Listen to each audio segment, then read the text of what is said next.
Me consta que estaba muy rico, que está muy rico el desayuno, pero voy a ir invitándolos e invitándolas a que se arrimen otra vez a sus respectivas sillas para reanudar la actividad, ¿no? Haciendo memoria, tuvimos antes de este corte para el café y demás, las exposiciones o parte de las exposiciones vinculadas al eje mujeres y sociedad.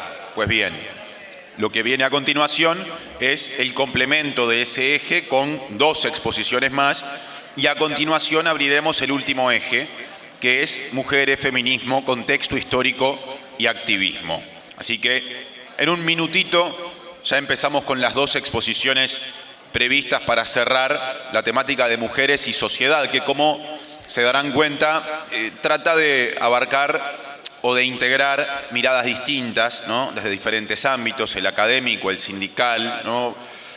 Tareas de diversas características, la periodística o la comunicación, en el caso de Ileana da Silva, que ya está en esta mesa, la deportiva, en el caso de Cris Namús, que también está en esta mesa, y son justamente Ileana y Cris quienes en este momento comenzarán con sus ponencias o con sus aportes. En este caso voy a presentar en primer lugar a Cris Namús. Ustedes saben, Cris es boxeadora, ya hace bastante tiempo está desempeñándose a un nivel de repercusión alto en un deporte como el boxeo, que es uno de los deportes más asociados a valores muchas veces vinculados a la masculinidad y por ende en el cual posiblemente se le ponga una lupa distinta o se vea de un modo diferente a cada mujer que se anima a participar y se involucra. Bueno, de todo eso Cris tiene mucho para decir y seguramente también de otras cosas, así que ya mismo le damos la bienvenida y el agradecimiento por estar.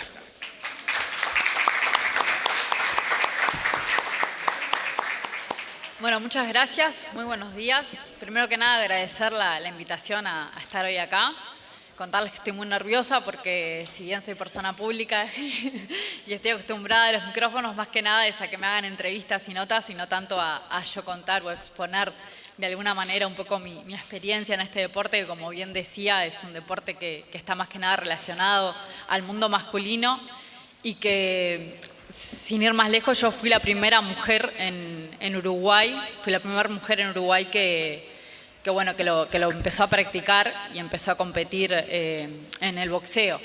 Me pasó obviamente antes de arrimarme a un gimnasio donde no existía el boxeo femenino, como ya dije. En casa, cuando planteé la idea de practicar este deporte, tuve como varias repercusiones. Mi círculo más cercano, que yo fui criada por mis abuelos y mis papás, me apoyaron porque gracias a Dios tengo una familia que siempre fue de mente muy abierta. Sin ir más lejos, mi nombre es Cristian, ya rompe un poco ahí con el prototipo de los géneros.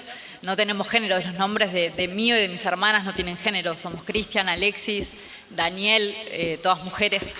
Eso creo que está bueno para esa época, por lo menos ya es romper un poquito con el tema de lo que es el género en sí. Y bueno, mi familia me apoyó con el boxeo, más allá de que en ese momento, como ya dije, no existía acá en Uruguay para mujeres. Y bueno, el siguiente obstáculo lo tuve ya con mi núcleo más de amigos y de gente allegada, donde nadie me siguió la corriente y todos me decían, bueno, que estaba loca, que eso era un deporte de hombres justamente, que cómo se me había ocurrido querer hacer esa práctica y hacer ese deporte. Y el siguiente obstáculo fue los gimnasios mismos, donde directamente no había mujeres y no existía para mujeres.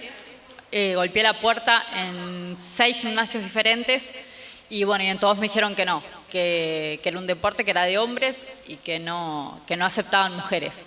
Lo cual es sumamente extraño porque no estoy hablando del 1977, sino que estoy hablando del 2004. O sea, hace nada había un deporte que a nosotras no nos abrían las puertas solo por el hecho de ser mujer. Porque obviamente la pregunta era, ¿y qué tengo de diferente yo a un hombre que lo practica? ¿Qué parte del cuerpo me falta? ¿Que físicamente cuál es la diferencia? Nada, ninguna. Era simplemente que ese deporte no era para mujeres, no era para nosotras. Tanto insistí que un gimnasio el cual obviamente no tenía nada para aceptar mujeres, no había vestuario para mujeres, no tenía compañeras, no había nada. Lo convencí al entrenador y fue como, bueno, vamos a probar, te vamos a abrir la puerta por un tiempo a ver qué pasa. Y bueno, me dejaron entrenar y al poco tiempo, gracias a Dios, me fue yendo bien. Uso la palabra Dios como amuletillo, porque la verdad que no soy creyente, pero tengo eso de decir gracias a Dios por mis abuelos. Y bueno, nada, me abrieron la puerta del gimnasio, empecé a entrenar y después, gracias a los logros deportivos y que me empezó a ir bien como deportista, que empecé a demostrar que sí se podía y que éramos capaces, logré el primer título del mundo para Uruguay. No había ni hombres ni mujeres que lo hubieran logrado y yo fui la primera. Y eso hizo que empezara a tener un poco más de visibilidad este deporte para las mujeres y se les abrió la puerta para que pudieran ir a los gimnasios. Así todo, yo creo que si les pido que me nombren alguna otra boxeadora, capaz que puedo nombrar alguna más y no más de eso. Y obviamente estamos recontra lejos. Me pasa de que todavía siento comentarios de que dicen de que es otro deporte, el boxeo femenino al masculino, cuando en verdad no es así. Me pasa de que peleo en estadios donde para la misma cantidad de público que pelea un hombre, donde la pelea estelar es la de las mujeres. Las que vendió la mayor cantidad de entradas fue gracias al atractivo que tenía la pelea femenina y nosotras ganamos el 2% de lo que gana un hombre que pelea la misma velada por una pelea que tenga menos categoría que la nuestra y que haya llevado menos preparación que la que nosotras le pusimos. O sea, hacemos el triple de esfuerzo para ganar un 2% de lo que gana un hombre haciendo, ya digo, el menos trabajo todavía que el que hacemos nosotras. Eso creo que es bastante fuerte y obviamente hablo del boxeo porque es mi deporte, pero sé que pasa en el fútbol, sé que pasa en el tenis, pasa en todos los deportes que es como considerado el mismo deporte hecho por un hombre y una mujer, se considera como que es otro deporte que no es tan profesional y que se paga muchísimo menos. Obviamente que no sé cuál es la manera o cómo se puede hacer para lograr esta equidad, pero sí sé que juntas y luchando como hemos logrado y avanzado en pila de cosas, ya sea ahora en esto que es tan simple como solo ganar terreno bueno, creo que todo lo demás y todos los derechos que nos merecemos y que tenemos que lograrlos también va a ser juntas y mediante la lucha como hasta ahora. Gracias.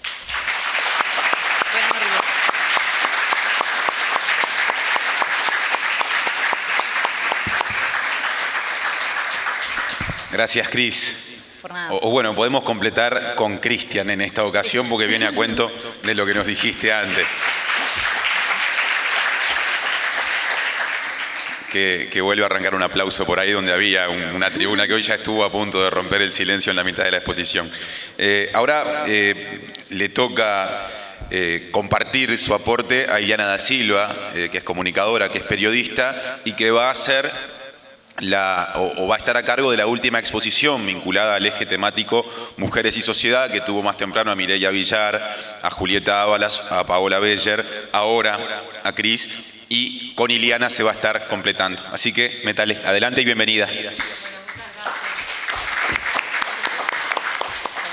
Hay que levantar la llave ahí arriba. Qué bueno, Ahí está, Creo que se escucha ahora. Ahora sí. Pequeño detalle. Bueno, gracias por la invitación. Para mí realmente es un placer venir siempre a la casa del PIT-CNT porque me une un vínculo muy emotivo. Esta es la casa del Pepe de Elías. Yo soy sobrina nieta del Pepe, así que cada vez que entro y veo ese cuadro ahí, entiendo muchas cosas por las que hoy estoy haciendo periodismo y desde el lugar que lo hago. Así que cada vez que tengo una invitación del PIT-CNT, yo siento que tengo que estar. Así que muchas gracias por eso. Y bueno,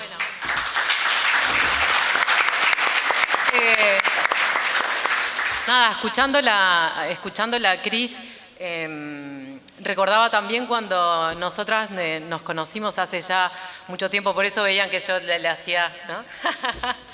muchos gestos de cariño porque realmente la considero una mujer muy valiente que se animó a romper con muchos estereotipos y también la pasó mal, Cris la pasó mal, fue juzgada en lo que hoy tenemos como esa tribuna anónima que son las redes sociales y creo que también lo que le pasó a Cris nos sirvió a muchas para reflexionar, ¿no? Entonces, por eso digo que no ha sido un camino fácil el de Cris, que ha tenido que saltar varios obstáculos y a veces exponerse tiene también un lado oscuro, un lado que después te rebota y que tenés que hacer, ¿no? Como rebobinar y decir, bueno, ¿dónde estoy parada otra vez?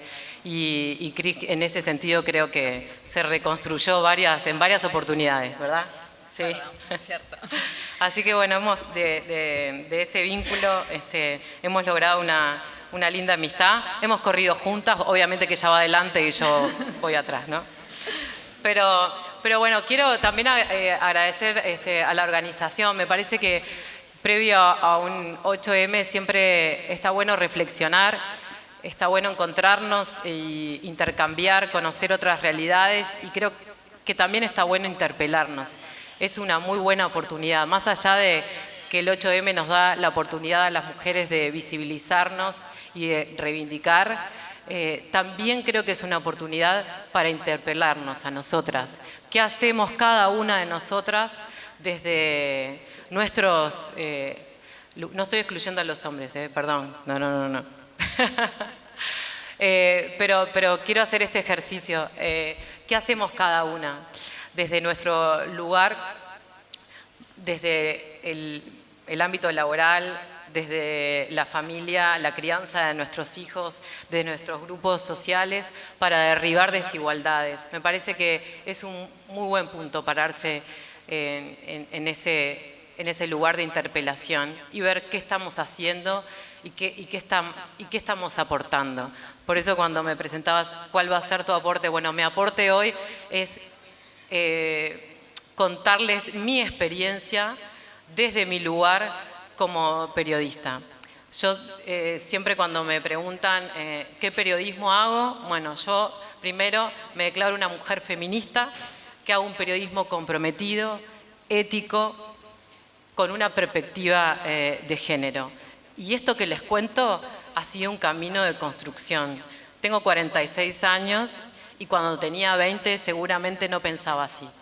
Y me han pasado muchas cosas y he cometido muchos errores y muchos aciertos en mi transitar por el periodismo que hoy me hacen definirme así. Entonces, primero, antes de contarles mi experiencia personal, quiero brevemente decirles, en el mercado laboral, cuando hablamos de las mujeres en los medios de comunicación, no escapa a la realidad de otros ámbitos.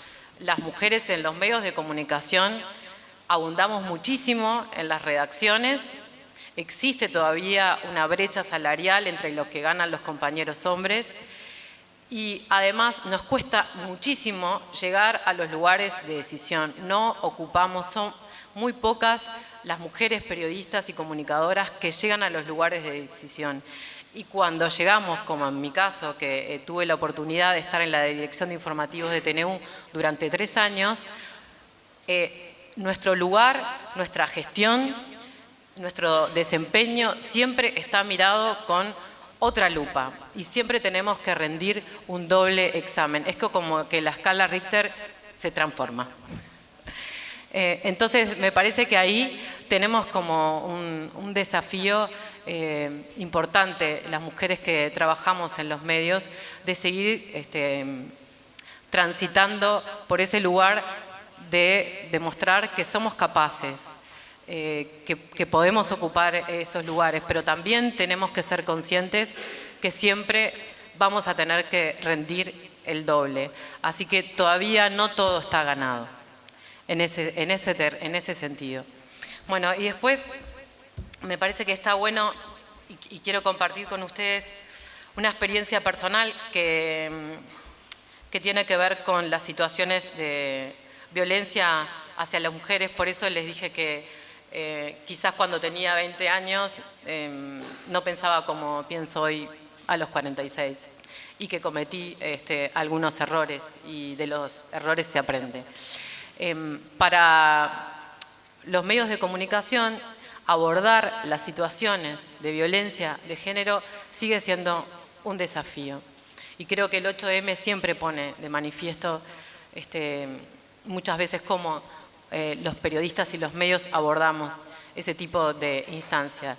Y qué pasa cuando cubrimos también situaciones donde las mujeres son víctimas de violencia.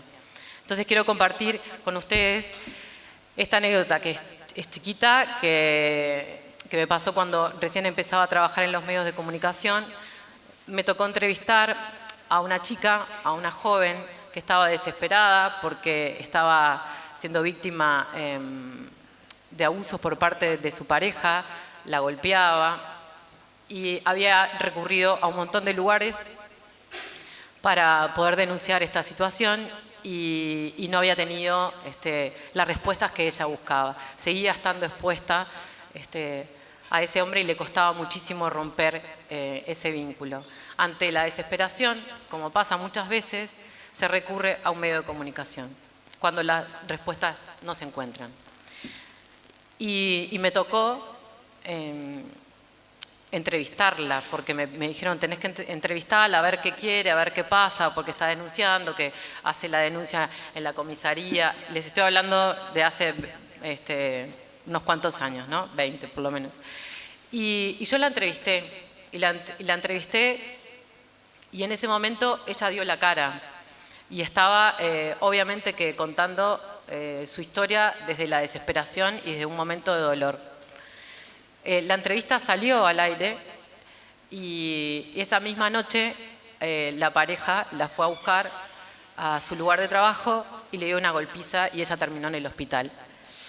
Me llamó, me contó y obviamente que yo me sentí responsable de esa situación, porque entendí en ese momento que yo no la había cuidado, que nosotros como medio, en ese momento, el jefe que me dio la orden tampoco había pensado que exponer a una mujer en esa situación no era el camino, no era la solución y tampoco iba a encontrar la respuesta.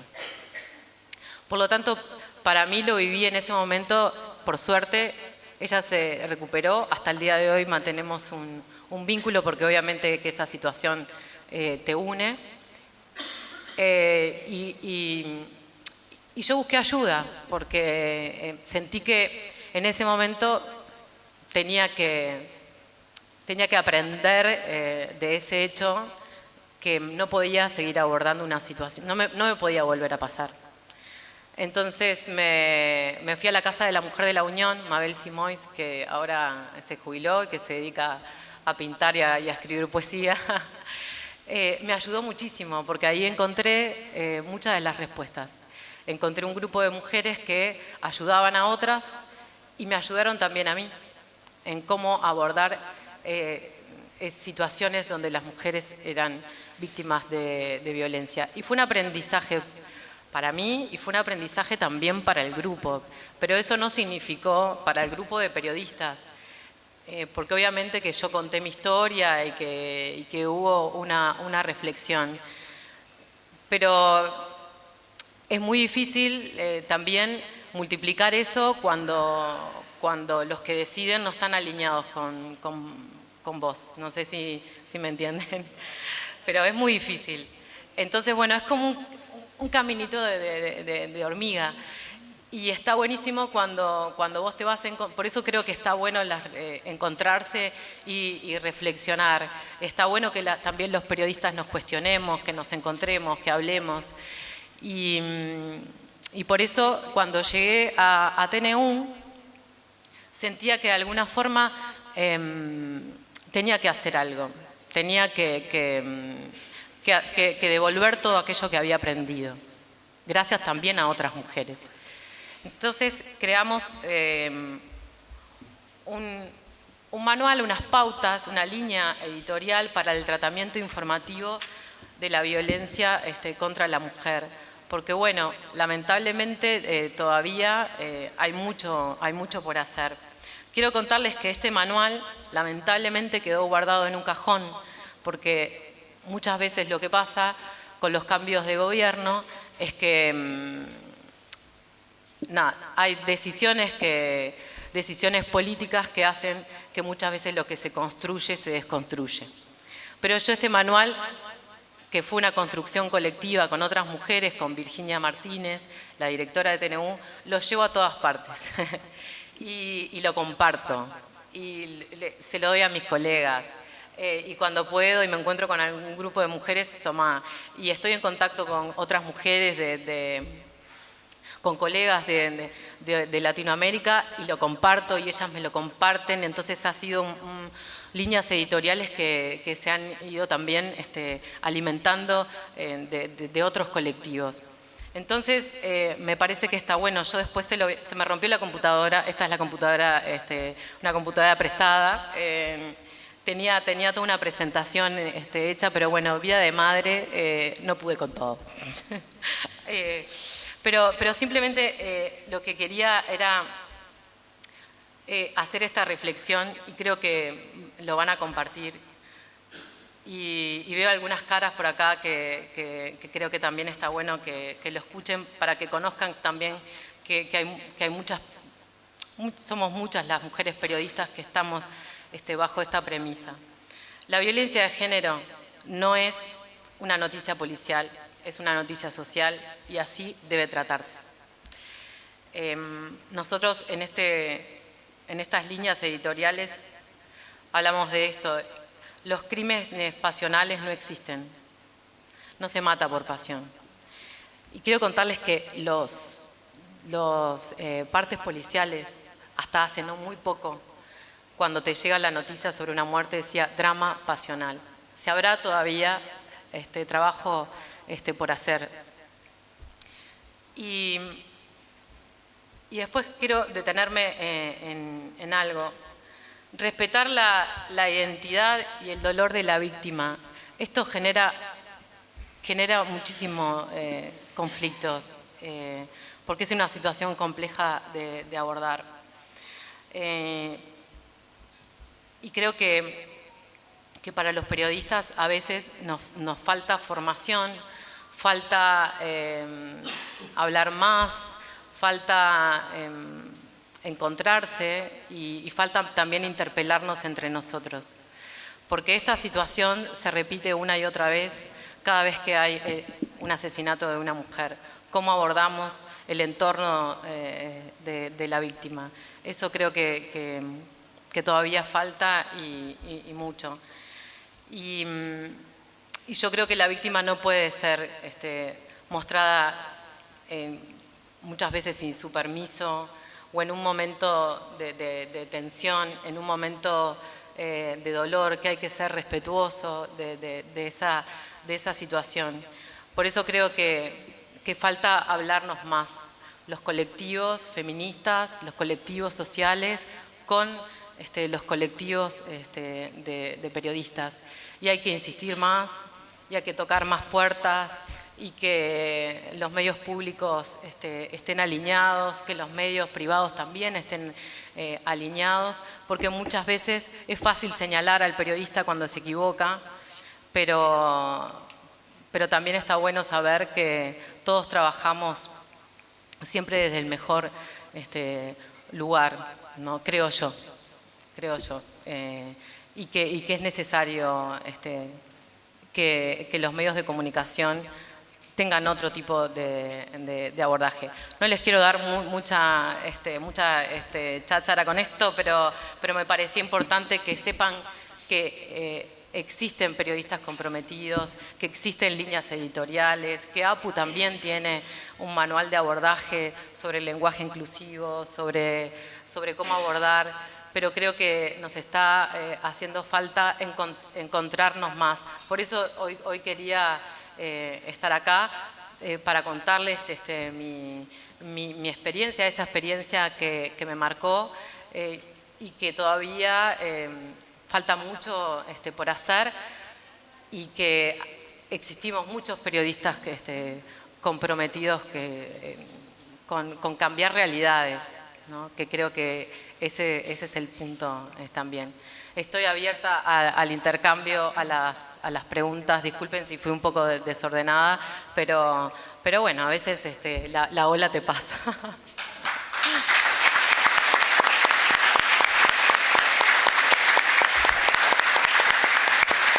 Perdón, les quiero recomendar, hay unas colegas vascas que tienen un blog que se llama, y tienen una revista que se llama Picara Magazine.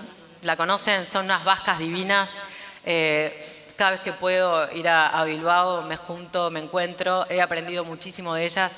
Les recomiendo que entren a su página, que ahí van a encontrar de todo. Invito, a mí me encantaría, en algún momento lo voy a hacer, en algún momento tengo como varios sueños, tener una cafetería y tener un medio que sea plural y feminista. Así que si hay alguna por acá que quiere sumarse, pero bueno, ahí les recomiendo a las chicas de Picara que hacen un buen trabajo.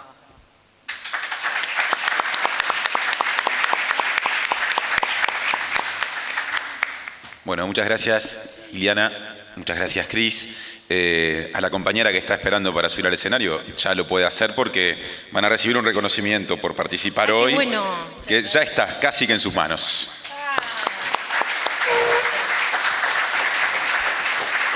Buenísimo. ¿Lo muestro? ¿Paramos, crees? Hay foto, ahí está. ¿Para qué quiero decir? Que la lucha feminista como práctica emancipatoria de toda la humanidad. Realizado en la Casa Sindical José Pepe Delía. ¡Ah, qué bueno! Muchas gracias.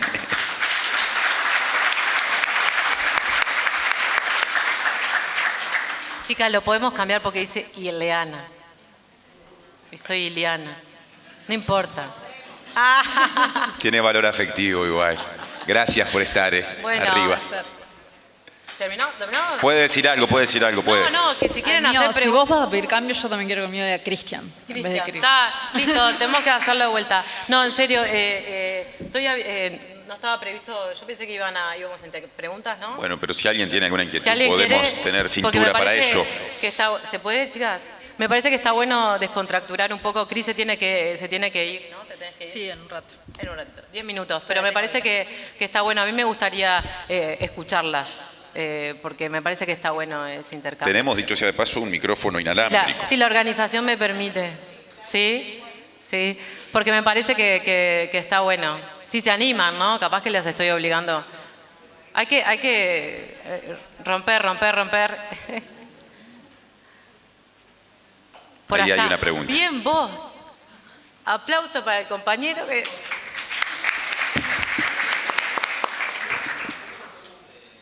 Parate porque no... ¿Cómo nos podemos hacer del manual para poder interpelarlo? Y porque yo estaba enterado que había un manual, pero en Argentina. Un manual de trato de los yo estaba enterado que había un manual de trato de femicidios y de otros temas referidos a la violencia de género en Argentina, que lo hicieron periodistas independientes, muchas compañeras de Futurock y cosas por el estilo. Pero no sabía del manual de acá, de ese material que vos tenés, y estaría bueno saber cómo hacernos de él y para colectivizarlo, sobre todo en las comisiones de género y todo lo demás, lo que habitamos esos espacios. Bien, Gracias. yo se lo dejo a las chicas, se los paso, es un PDF fácil, se los paso. Gracias. ¿Alguna pregunta más? Bueno, nos vemos en la marcha. Yo voy a estar, pero del otro lado, porque me parece que también está bueno que las mujeres periodistas contemos la historia. Entonces, me va a tocar la conducción. Yo hago la conducción los domingos, soy así como la Cristina Morán de los domingos, viste que cada vez dura más el noticiero, es como los domingos continuados. Pero me parece que también está bueno que sepan, ¿no? Que a veces las periodistas, a veces podemos estar de ese lado y a veces nos toca. Y yo reivindico también ese lugar porque que nada mejor que alguien comprometido cuente la historia. ¿Ah?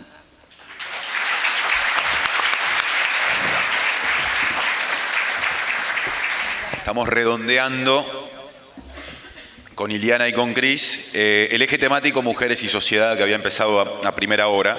Entonces ya podemos meternos en el eje posterior, en términos cronológicos, que es Mujeres, Feminismo, Contexto Histórico y Activismo. Así que voy a ir invitando a que se arrimen a este escenario a Beatriz Sabero, Alicia Esquivel, Liliana Brasinskas y Ana Aguilera, que de a poquito van a ir llegando por acá, para empezar justamente con esas últimas 4 exposiciones en esta actividad que ya tuvo a Cris, a Iliana y también más temprano a Julieta Ábalos, Paola Beller y Mireia Villar.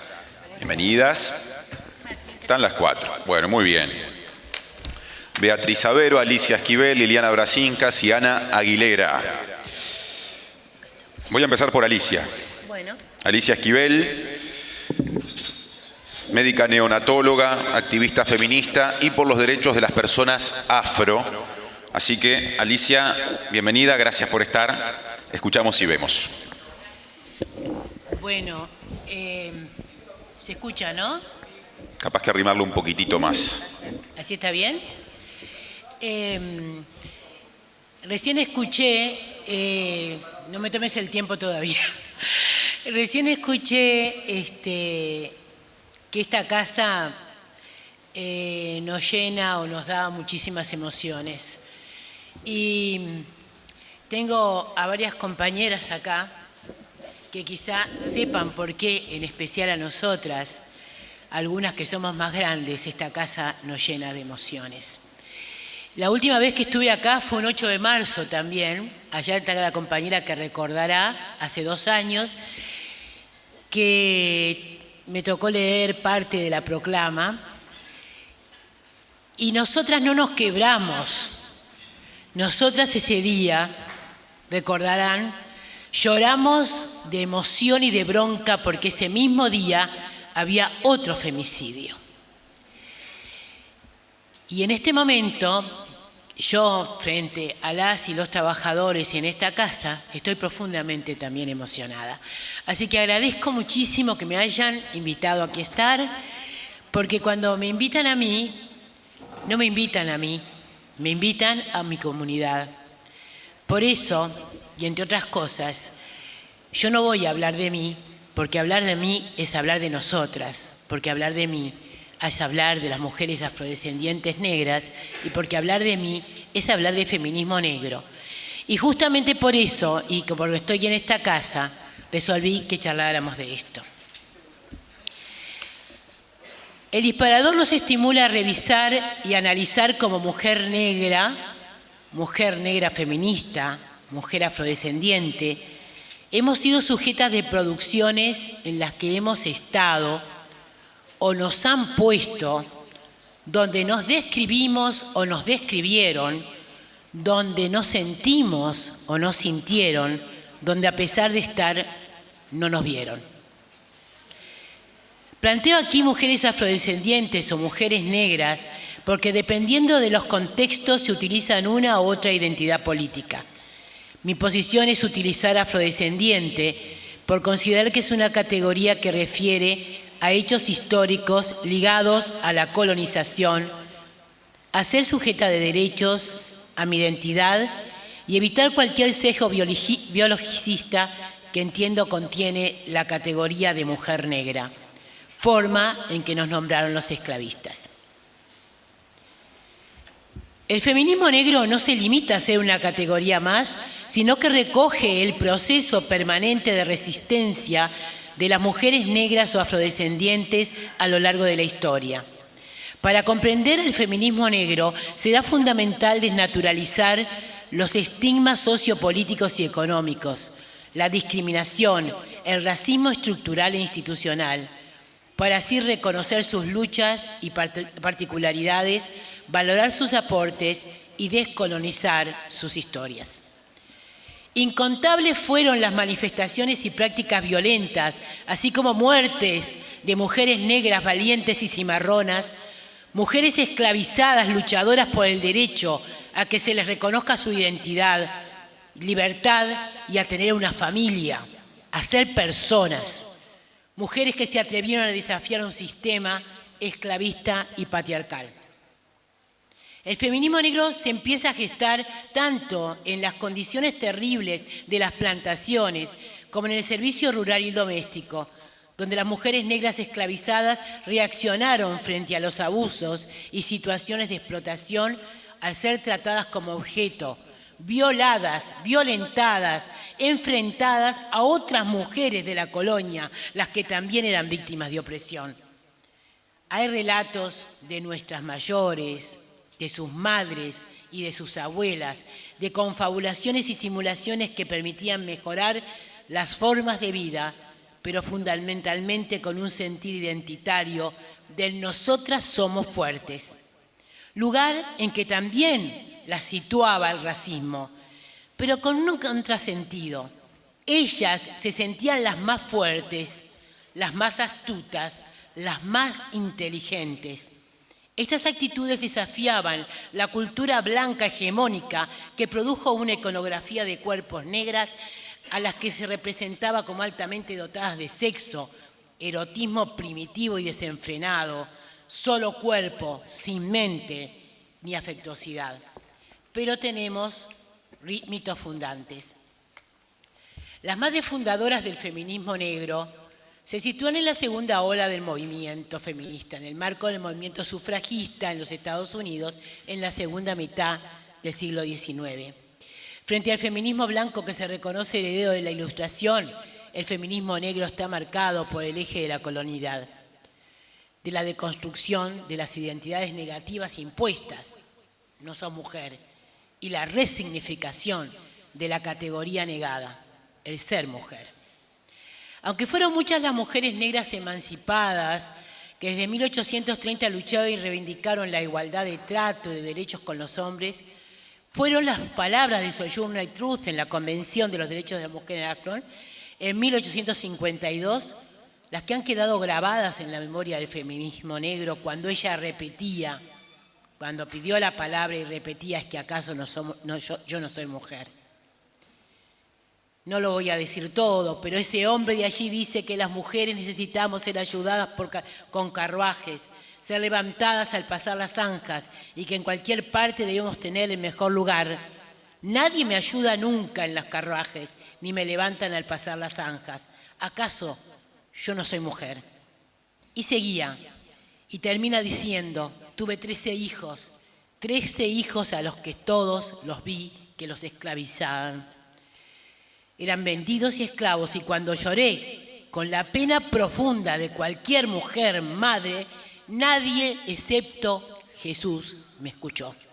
¿Acaso yo no soy mujer? Sojourner Truth era una esclava liberada y analfabeta. Detrás de su ¿acaso no soy yo una mujer? Aparece también una pugna por resignificar el término mujer, en lo que ha sido una de las batallas del feminismo negro. El movimiento feminista negro emergió de la intersección y a menudo de la tensión entre el abolicionismo y el sufragismo en los Estados Unidos. Hay una diferencia esencial entre el feminismo occidental y el feminismo negro, y es que el primero es un pensamiento de origen ilustrado, hecho a la medida de las mujeres blancas y burguesas, con aspiraciones de igualdad en la educación y el derecho al sufragio femenino, o sea, Revolución Francesa, ¿no? Por el contrario, el feminismo negro surgió en las comunidades de personas esclavizadas, nutrido de mujeres que eran o habían sido explotadas en hogares o campos de trabajo, sometidas física y moralmente y sin acceso a ningún tipo de educación.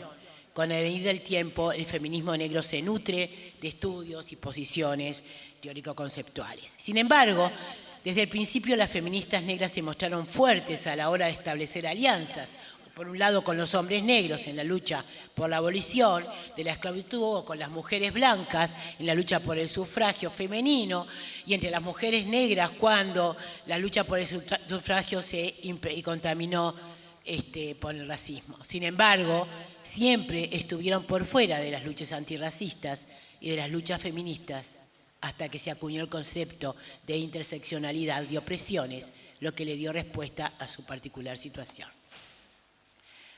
La conjunción de la opresión racial y de género hizo del feminismo negro un movimiento interclasista fuertemente cohesionado. Mientras las feministas abolicionistas establecían una analogía entre la esclavitud y la subordinación de las mujeres, las esclavas liberadas como la propia Truth oponían su esclavitud a la situación de las mujeres libres, en un intento de visibilizar la diferencia crucial entre ambas, mostrando que las mujeres negras enfrentaban varios tipos de opresión. Este acaso no soy yo mujer, claramente responde a un sentimiento colectivo y coloca al feminismo negro en un lugar que no es exactamente el planteado por Simone de Beauvoir en su tan reconocido "No se nace mujer, se llega a serlo". Los ejes teórico-prácticos del movimiento feminista de la segunda mitad del siglo XX, como lo personal es político, y el concepto de patriarcado, reformulado por algunas autoras en términos del sistema sexo-género, como eje de opresión, fueron fuertemente contestados por las feministas negras que comenzaron a escuchar su propia voz. Una voz que había estado opacada en un sistema de dominación que las había construido con las herramientas de los grupos hegemónicos. En las experiencias de las mujeres afrodescendientes, lo personal se une a lo colectivo. No hay dicotomía entre autorrealización y acción colectiva. Por eso yo estoy aquí, no porque represente a nada ni a nadie, sino simplemente porque mi historia es la de mi colectivo.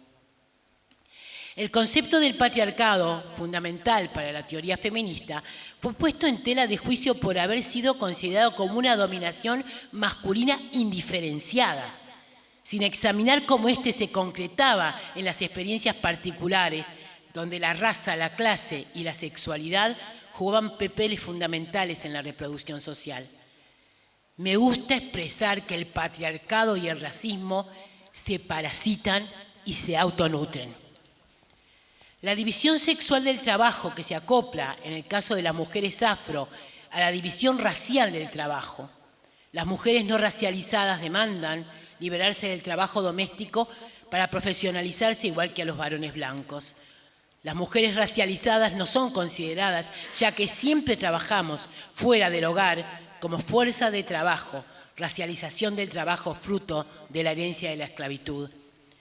La solución es la corresponsabilidad en las tareas de los hogares, o que las mujeres racializadas deban trabajar para que otras logren su autonomía.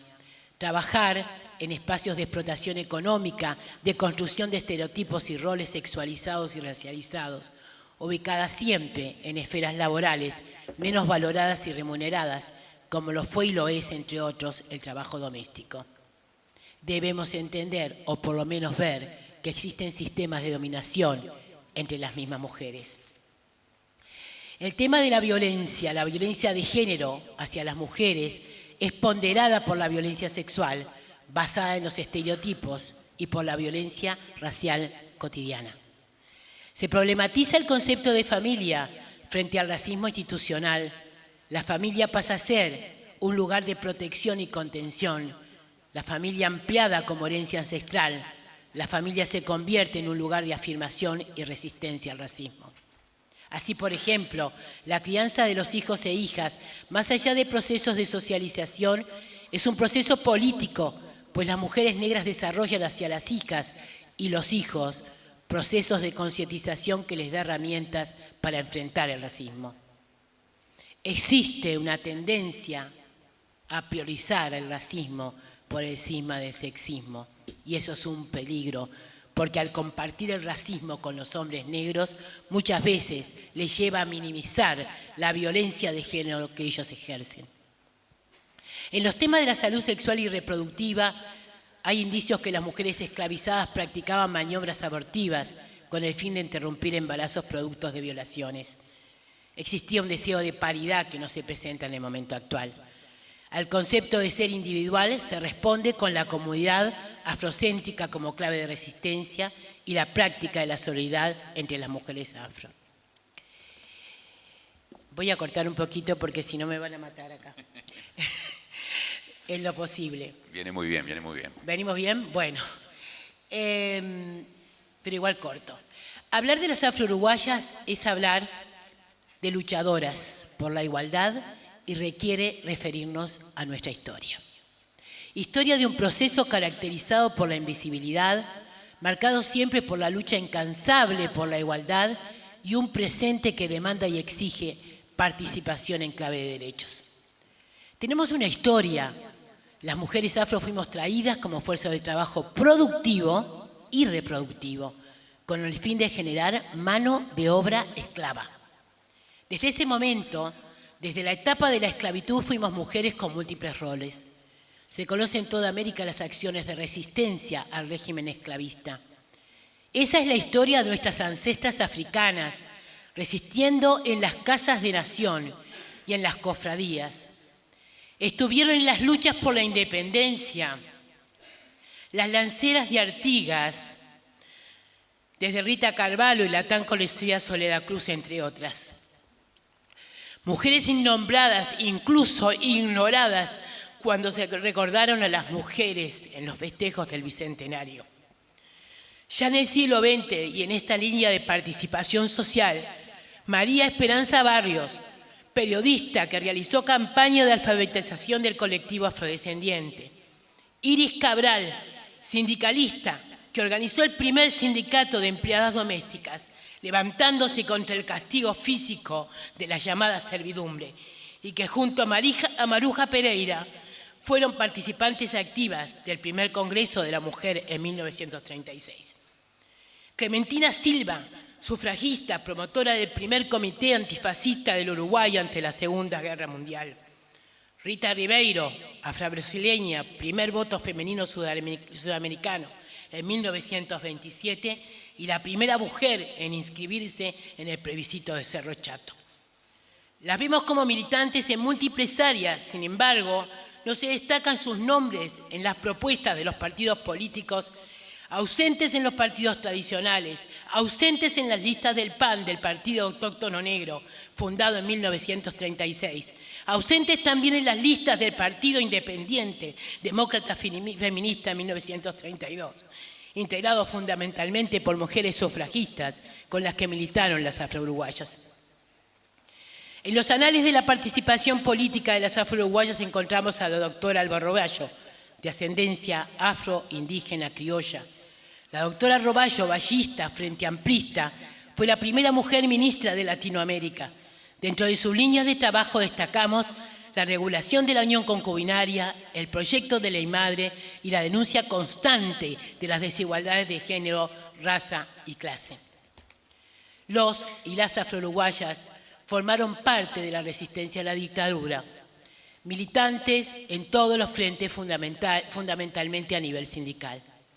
En la actualidad, las organizaciones de mujeres afro-uruguayas son en su mayoría feministas, incluso algunas organizaciones mixtas, como universitarios afro-uruguayos y afro-uruguayos, se han declarado feministas. Algunas se articulan con otras organizaciones de comunidades y colectivos discriminados, como LGTBI, indígenas, personas en discapacidad. Otras vindican la cultura afro en todas sus manifestaciones y otras tienen como objetivo interlocutar con el Estado con el objetivo de incluir el enfoque interseccional de género en las políticas públicas. Las mujeres negras debemos repensarnos. Tenemos muchos elementos conceptuales y la experiencia propia y de las ancestras. Vindicar nuestros aportes invisibilizados y pararlos en un antirracismo feminista que reconozca otros valores no sexualizados ni racializados para como sujetas políticas podamos transformar la sociedad desde nuestra visión, saber que tenemos la capacidad y el derecho de generar conocimiento. En estos momentos en que el feminismo está tomando protagonismo al enfrentarse en manera enérgica a la violencia patriarcal, el feminismo negro resurge como un movimiento contrahegemónico con un concepto colonizador e interseccional, conservando su especificidad. Compuesto por mujeres empoderadas en sus derechos étnicos, sociopolíticos, culturales y económicos, y que suman al proceso reivindicativo de lucha permanente de las mujeres diversas contra las violencias y prácticas de dominación. Personalmente, sigo pensando, siguiendo a Oki Curiel, que la tarea que queda pendiente es de todas las feministas, hayan sido racializadas o no, de diversas clases y posiciones sociales, Abordemos todos los sistemas de opresión que afectan a todas las mujeres. Solo así el feminismo será una propuesta completa y transformadora para la humanidad completa. Debemos reconocer las diferencias como fortalezas en la lucha contra el enemigo de los seres humanos, el capitalismo y sus dinámicas de poder. Muchas gracias.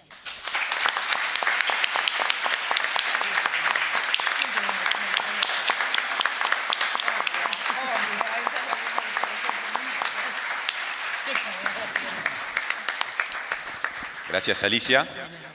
Ahora vamos a presentar a Liliana Brasincas, que es activista feminista, comunicadora, docente y directora de MISU, Mujer y Salud Uruguay. Bienvenida, Lilian. Bueno, muchas gracias. Bueno, primero que nada quiero saludar esta iniciativa y agradecer enormemente la posibilidad de integrar esta mañana. Lamento estar en la parte de las históricas, esto da cuenta que llevo 30 años de activismo feminista. ¿Y por qué creo que es particularmente importante con nosotros, MISU particularmente con la Central de Trabajadores, tenemos un vínculo de mucho tiempo, de muchos años, y particularmente este intercambio ha sido extremadamente rico para el área en la que yo trabajo, que son los derechos sexuales y reproductivos, tenga visión de clase, así como la central clasista tenga visión feminista. Y creo que esto ha sido un largo trabajo que acompaña la redemocratización del país y que por suerte en los últimos años también ha hecho que la central pueda repensarse, discutirse y cambiar en lo que hace a ser más feminista, más antipatriarcal, además de clasista. Porque además me parece sumamente importante esta actividad, porque bueno, estamos en un momento, este 8 de marzo, voy a decir una perogrullada, pero es obvio, estamos en un cambio de contexto político. Y es un cambio de contexto político que además da señales de alarma y de alerta. Uruguay pendula, como el resto de los países de la región, hacia gobiernos conservadores, con alianzas, con grupos que especialmente se han definido contrarios al feminismo y al movimiento de la diversidad. Por lo tanto, Uruguay, lamentablemente, que era un faro para América Latina, de un rinconcito de la región que demostraba que la movilización social y la articulación entre distintos actores permitía lograr una nueva agenda de derechos que superara la inequidad, no tuvo la capacidad suficiente para sostener esta situación. Y hoy también nos encontramos con un gobierno que, objetivamente hablando, está integrado por los sectores político-partidarios que cada vez que nosotras impulsamos iniciativas legislativas estuvieron en contra. Y esto es objetivo, ¿no? O sea, francamente el Partido Nacional en la agenda de aborto históricamente estuvo en contra, incluso sus mujeres. Y también el sector del Partido Colorado, que históricamente había tenido una posición más liberal con aborto, pero sus representantes parlamentarios en las últimas legislaturas siempre estuvieron en contra. O obligaron a actuar por disciplina partidaria y por lo tanto nunca tuvimos un voto del Partido Colorado para lo que fue la ley de interrupción voluntaria del embarazo. Pero además los nuevos integrantes de esta coalición, como es el partido militarista Cabildo Abierto, explícitamente en su programa de gobierno dice que va a combatir la ideología de género. Esto quiere decir que el feminismo y el movimiento de la diversidad somos su blanco. Somos aquellas fuerzas que actúan en contra de un statu quo que reivindican y además no solo reivindican, sino que están dispuestos a volver a hacerlo. Por lo tanto, es un momento donde además yo siento que necesitamos llenar de contenido los conceptos. necesitamos volver a politizar la política y también, así como en un momento Hannah Arendt hablaba de la banalidad del mal, también tenemos la banalidad del feminismo. Hoy, ser mujer parece que fuera sinónimo de ser feminista, más allá de que el feminismo, cuando lucha por causas, lucha por las causas de todas las mujeres y de todos los hombres, lucha por la causa de la humanidad. Por lo tanto, yo creo que es un buen momento y una buena circunstancia para volver a leer a algunas autoras, para volver a leer algunas construcciones colectivas e ideológicas. Y qué mejor que en este contexto volver a leer a Rosa Luxemburgo. ¿Por qué? Porque si bien Rosa Luxemburgo no se la puede ubicar como una feminista en su época, sí, sin duda, fue una de las mujeres que entendió perfectamente bien que la causa de género también era parte de las revoluciones que tenían que transitar en la revolución del movimiento trabajador del mundo. Y redescubro que fue una de las primeras que habló de interseccionalidad. Quiero recordar además que Rosa Luxemburgo el año pasado se conmemoraron 100 años de su asesinato. Fue asesinada después de haber sido torturada en Alemania y lamentablemente bajo un régimen socialdemócrata.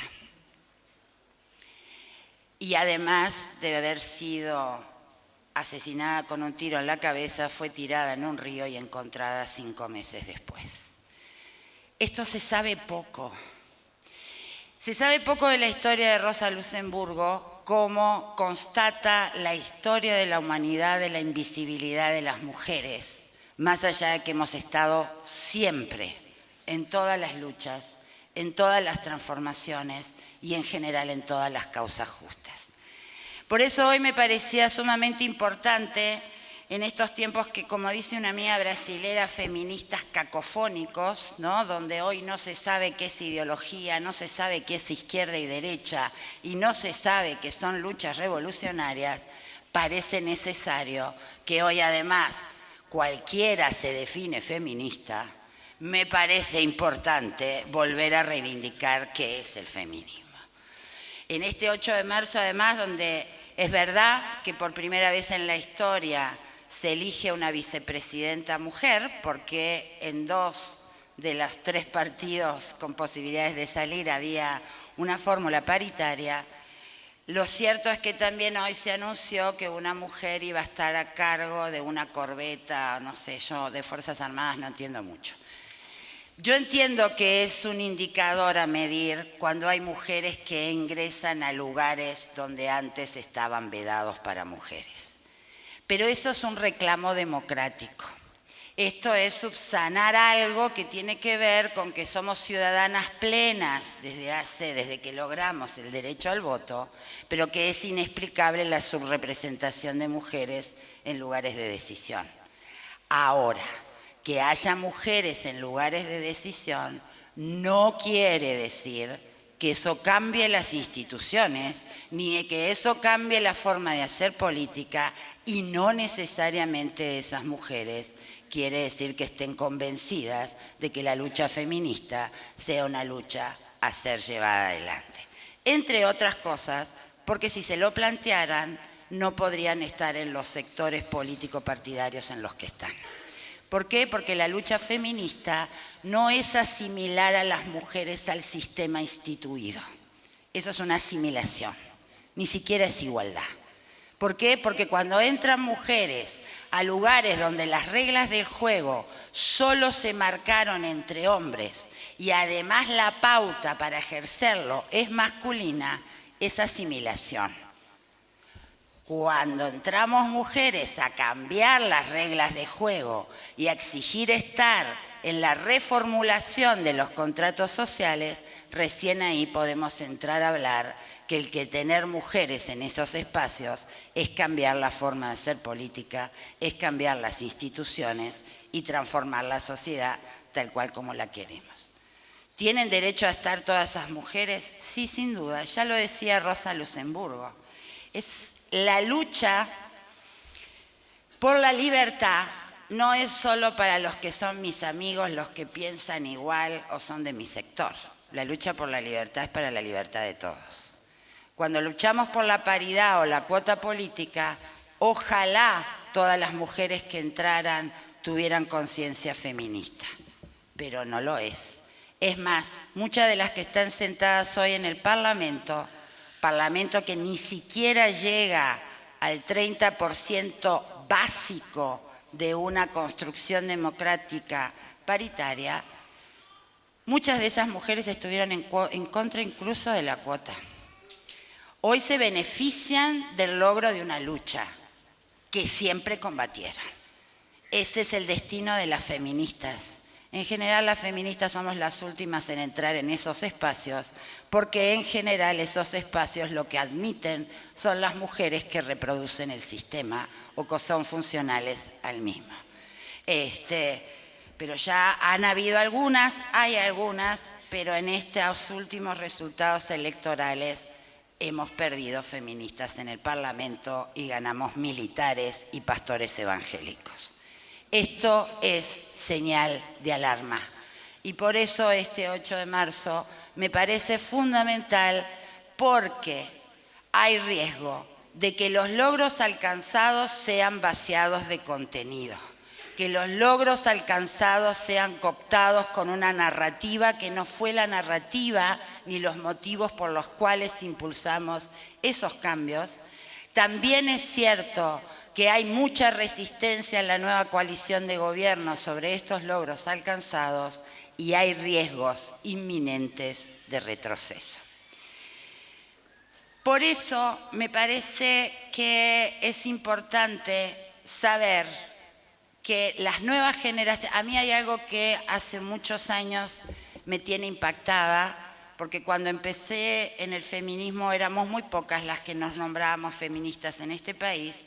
Y hoy a mí no puedo parar de llorar cada 8 de marzo cuando me paro en la vereda y veo pasar cuadras y cuadras y cuadras y cuadras de mujeres de todas las clases sociales, de todas las etnias, de todas las culturas, de todos los tipos de organización o solas que van al 8 de marzo porque sienten que se terminó el ejercicio machista de las relaciones interpersonales. Se terminó la forma discriminatoria de tratar a las mujeres y obviamente ya estamos hartas de la violencia a todo nivel y en todos los espacios.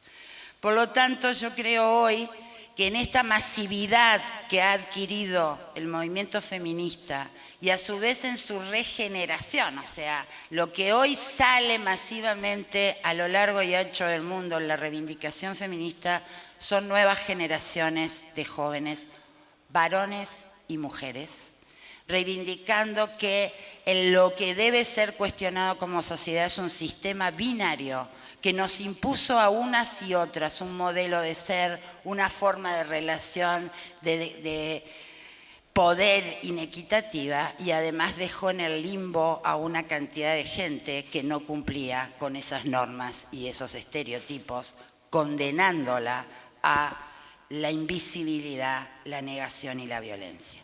Por eso me parece sumamente importante en esta época de volver a precisar contenidos, es que dentro del movimiento de mujeres hay un amplio sector ideológico que es igual a de cualquier otra práctica política. ¿Por qué a las mujeres nos exigen tener una unanimidad que no se le exige a ninguna otra práctica política en el mundo? Ni siquiera a la de los periodistas deportivos. Yo digo, alcanzaría con tener un solo programa deportivo que comentara el domingo el partido de fútbol, tenemos 25. ¿No? O sea, si ningún periodista deportivo se representa a sí mismo, ¿por qué pretenden que una mujer, un grupo o un sector represente a todas las mujeres en todas sus diversidades? Yo represento un feminismo que nunca tuvo apellido. En el Uruguay nunca nos diferenciamos por feministas, socialistas, libertarias, liberales o no sé qué. Sí había una diferencia y era aquellas que nos definíamos feministas de aquellas que peleaban por la condición de la mujer. Las que peleaban por la condición de la mujer nunca llegaron ni siquiera al estatus de ser feministas liberales. ¿Por qué? Porque no compraron nunca toda la agenda liberal del feminismo. Menos aún compraron el feminismo socialista. Clara Zetkin y Rosa Luxemburgo, una de las cosas que estuvieron de acuerdo con las feministas liberales fue en el sufragio, en el derecho al sufragio y también en el derecho al aborto. ¿Cuál ha sido históricamente la diferencia entre las feministas liberales y las feministas marxistas o socialistas, incluso en relación al aborto? Las liberales planteaban que con despenalizar alcanza. Las socialistas marxistas entendemos que además se deben garantizar las condiciones desde el Estado para que toda mujer, no importa su condición, su nivel educativo, su nivel adquisitivo, pueda acceder a las mismas condiciones para elegir con libertad de derechos. Parece una diferencia menor, pero no la es. Y esa sigue siendo hoy una de nuestras diferencias.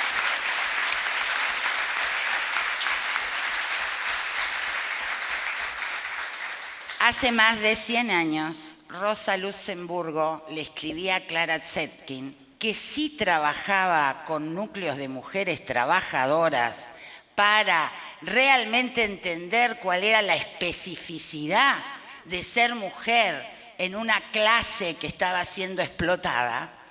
Le dice Rosa Luxemburgo a Clara Zetkin: escribite algo sobre esto, porque por acá este asunto tan urgente no tiene prioridad ante otros posibles. Me sentí identificada con ambas. Hace años que les venimos diciendo a las fuerzas progresistas y de izquierda de este país que el feminismo es una fuerza tan revolucionaria y emancipadora que ninguna fuerza revolucionaria y emancipadora tendría que estar oponiéndose al mismo. Tardó, pero van entendiendo. Con dificultades. Yo acá con mucho cariño he encontrado compañeros de la central que me decían el movimiento de género. Sabes que no hay movimiento de género. El género es una categoría de análisis.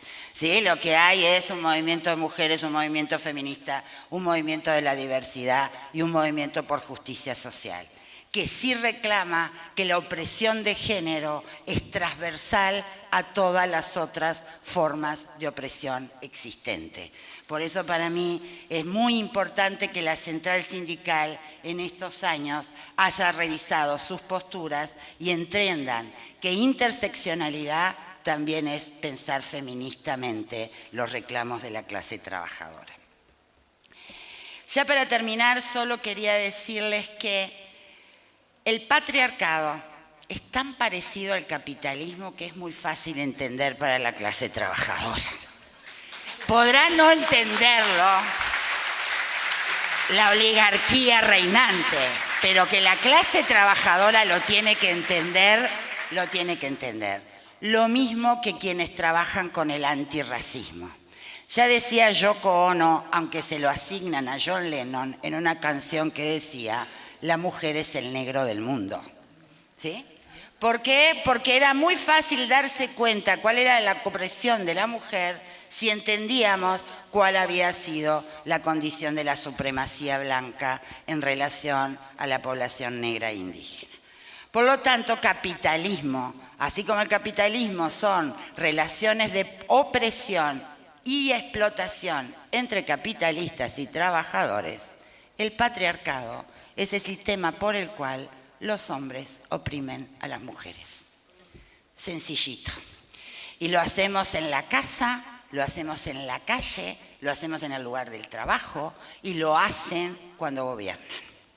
¿Sí? Entonces, por lo tanto, creo que es importante entender que hasta que haya igualdad de condiciones, no va a haber posibilidades, como hablaba hoy la compañera del PNUD, de calificar, ¿cómo era que decía? Capacidades aumentadas. Miren, a mí una de las cosas que siempre me preocupa y que lo hemos estado incorporando con las generaciones de jóvenes con los cuales tenemos cursos de capacitación, acción para transferir experiencia, es que la Agenda de Naciones Unidas tiene la capacidad de ser una agenda tan flexible que si la lee uno que tiene una visión progresista, lee una cosa, pero si la lee otro que tiene una visión conservadora, lee otra. Por lo tanto, siempre hay que tener mucho cuidado cómo nos ubicamos y nos ponemos sobre estas agendas. De todas maneras, a mí que me ha tocado y he tenido la oportunidad de estar desde los 90 en Naciones Unidas defendiendo la agenda y el sistema internacional de derechos humanos, quiero decir hoy con mucha claridad que lo que ha pasado con la Iglesia Católica en estos días en el país y lo que acaba de hacer anoche frente a su iglesia de la Guada no es más que un acto de provocación. Y es un acto de provocación. La Iglesia Católica le ha pedido perdón a los pueblos originarios por la conquista, pero hasta ahora no le ha pedido perdón a las mujeres, no solo por la Inquisición y por haber quemado millones de mujeres tachándolas de brujas. Es porque es un Estado, el de Vaticano, que actúa junto con los países islámicos integristas y con los países más conservadores del mundo en Naciones Unidas para atrasar toda la agenda que ha tratado de generar igualdad de derechos y condiciones para las mujeres y todos los sectores viviendo en condición de vulnerabilidad. Yo nunca fui de las que le tiré la bomba roja a la Iglesia Católica, porque además fuimos miles las que siempre hemos marchado y en el mejor de los casos hubo 5 bombas rojas frente a su fachada. Ya lo he dicho en varias marchas, si todas hubiéramos decidido tirar la bomba roja, la fachada de la iglesia, obviamente que al otro día parecía teñida de rojo. También quiero aclarar que muchas veces quienes tiran las bombas rojas frente a la fachada ni siquiera van a los espacios de coordinación para el 8 de marzo. Ahora, 4 años después, la prensa vuelve a hablar de las manchas rojas y no se entera que la marcha del 8 de marzo es una marcha autoconvocada, autorregulada, autocontrolada y que no tiene ni siquiera sistema de vigilancia ni de protección, sino que nos autoprotegemos y nos autocuidamos. Sin embargo, esta actitud de ayer de la Iglesia Católica, para mí se inscribe en una estrategia que no es aislada. Era el actor que faltaba en la nueva contexto político.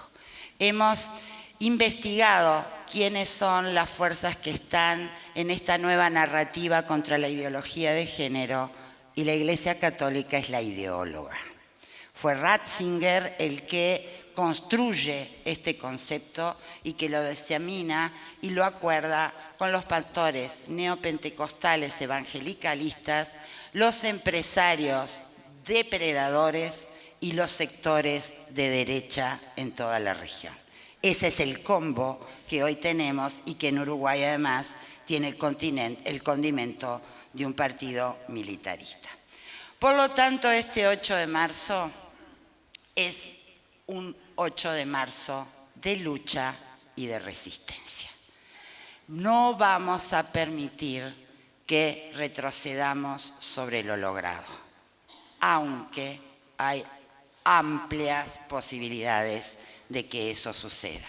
Por lo tanto, entendemos que este nuevo contexto es también, más allá de que pueda resultar desalentador, también es un contexto y una oportunidad de reorganizarnos, de repensarnos, de rearmarnos y también de autocriticarnos. Nos merecemos una profunda autocrítica, particularmente desde el grupo que integro feminista, entendemos que le dedicamos demasiados años a la política pública y dejamos de hacer base social a nuestras demandas y nuestros reclamos. Y esto es lo que no ha transferido a un cambio cultural que realmente entendiese lo que significaba tener justicia social, justicia de género y justicia de clase. Por lo tanto, este 8 de marzo, sin duda vamos a estar una vez más en la calle, desde MISU y desde quienes hemos impulsado la Plataforma Ciudadana por la Salud y los Derechos Sexuales y Reproductivos, donde también está la central, tendremos un bloque para la defensa de derechos sexuales y reproductivos y queremos aclarar que en el bloque que vamos a marchar es un bloque que acepta obviamente mujeres, pero acepta disidencias sexuales y de género y a hombres solidarios capaces de hacer la autocrítica de lo que significa estar en un lugar de privilegio en un sistema de dominación. ¿Por qué? Porque solo con marchar no alcanza. Así que les esperamos este domingo. Creo que nos debemos muchos espacios, no sé si como este donde unas hablamos y otros escuchan, pero sí creo que nos necesitamos muchos más espacios de volver a llenar de contenido las demandas, volver a politizar la política y realmente entender que el feminismo es una fuerza emancipadora que va codo a codo con la lucha de clases. Muchas gracias.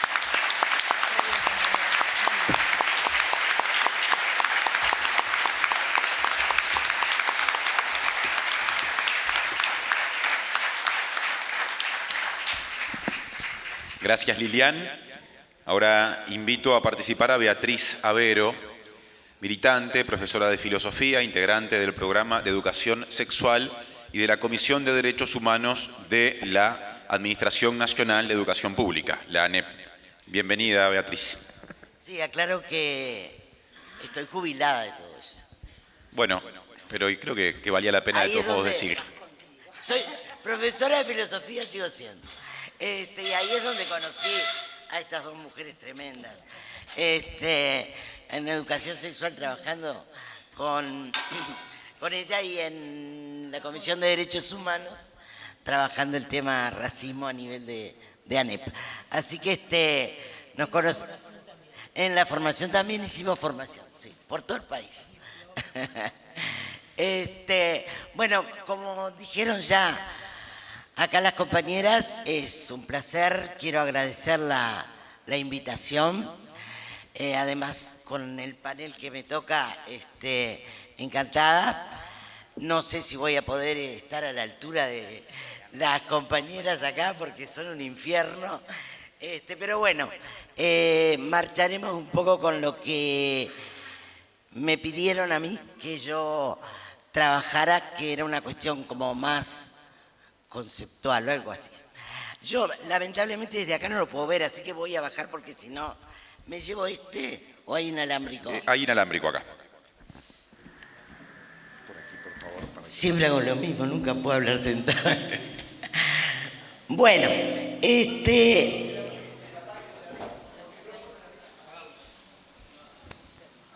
ahora sí.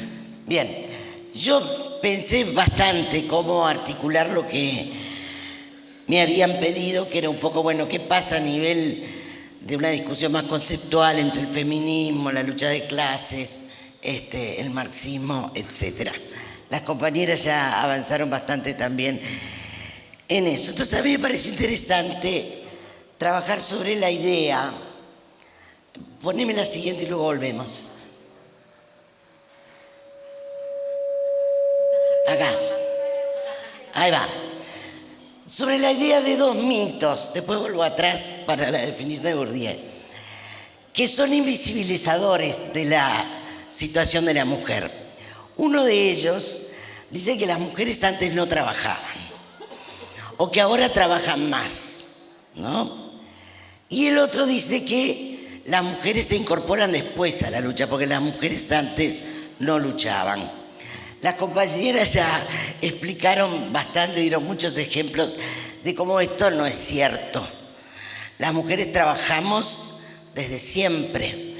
Recuerden que los ciclos de producción de la naturaleza son visibilizados en primer lugar por las mujeres justamente porque trabajaban en la agricultura, eran las que sembraban y recolectaban. Por lo tanto, las mujeres trabajaron siempre. Y a la vez también lucharon siempre. Es falso que no luchaban. Y eso tiene que ver, ahora sí, ponerme para atrás. Con esto que yo digo, son como mitos que invisibilizan la historia de las mujeres como se invisibiliza la historia del feminismo. Entonces, dice Bourdieu, la división del mundo basada en referencias a diferencias biológicas y sobre todo a las que se refieren a la división del trabajo de procreación y reproducción, actúa como la mejor fundada de las ilusiones colectivas. A mí esto me encanta. La mejor fundada de las ilusiones colectivas, ya que vivimos en una ilusión colectiva. ¿Qué pasa con esta ilusión? ¿Qué hace? Se establece como un conjunto objetivo de referencias. O sea, parece que es objetivo.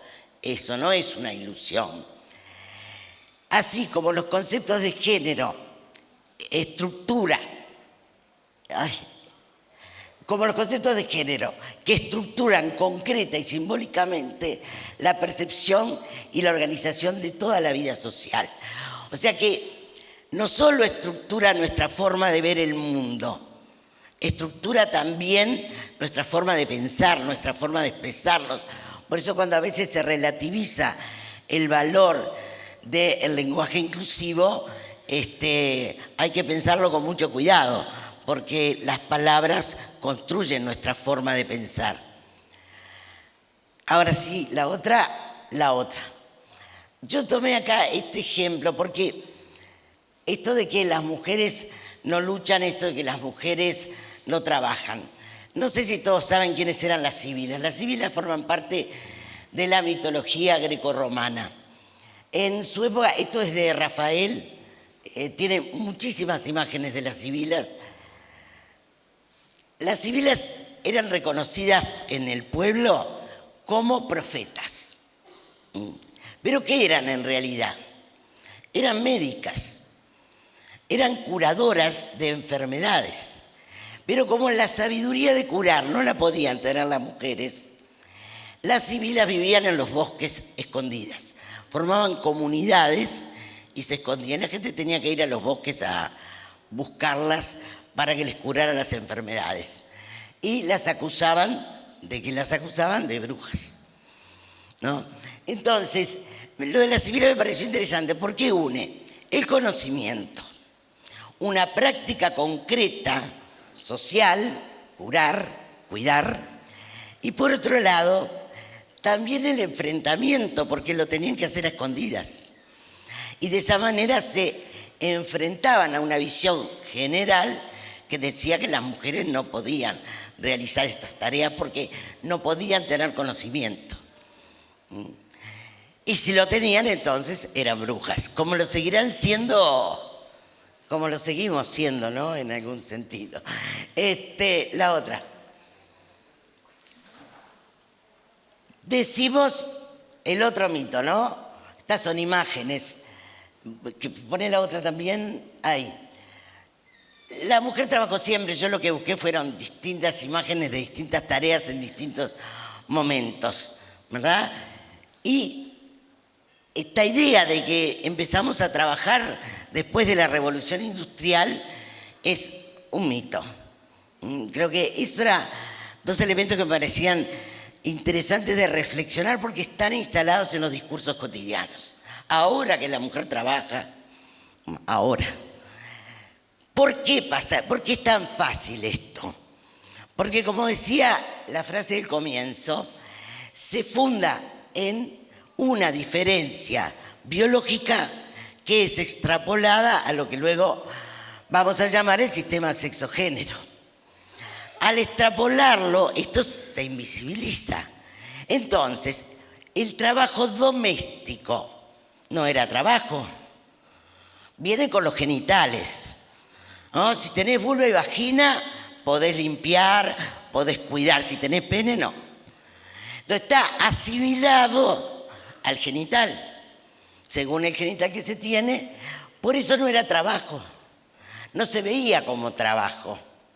Igual que el trabajo en relación con la función recolectora, que tampoco trabajar era ir a cazar, porque eso ponía en riesgo.